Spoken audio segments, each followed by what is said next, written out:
साल तक locking period है, लगे रहो।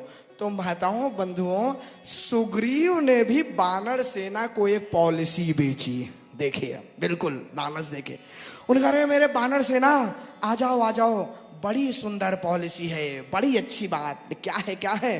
बोले इतनी सुंदर पॉलिसी है कि राम जी का कार्य है, राम जी का कार्य करना है, और मोर निहोरा और मेरा निहोरा हो जाएगा। दो भाव निकल रहे हैं, पहला कि राम जी का कार्य हो जाएगा, और राम निहोरा का अर्थ होता है एहसान, उपकार। मेरा राम जी के ऊपर एक उपकार चढ़ जाएगा इसी बहाने कि मैंने उनका काम किया। क्या करना है? बोले बानर जूथ चाहू चहुरा, जाओ चारों ओर जाओ जाओ, राम जी का कार्य होगा और मेरे ऊपर भी आपका एक एहसान चढ़ जाएगा। दूसरा भाव, जाओ चले जाओ चारों ओर।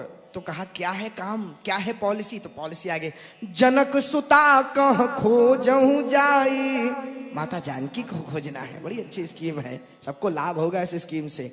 अच्छा, कितने महीने की है? बोले मास दिवस मह आने भाई, 1 महीने की पॉलिसी। इसके बाद तो क्या कहना है, सब हमार जय जयकार हो जाएगी।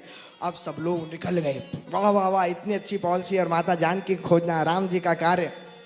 लेकिन टर्म्स एंड कंडीशन अप्लाइड जो छोटे छोटे शब्दों में लिखा रहता है, शर्तें लागू, उस पे किसी का ध्यान ही नहीं गया। क्या शर्तें लागू थी नीचे? सुग्रीव ने एकदम अंत में धीरे से कहा जाते जाते कि अवधि मेटी जो बिनु सुधि पाए। अगर अवधि मिट गई और तुमने खोज नहीं निकाली ना बच्चों, तो आवही बनई सो मोही मराए।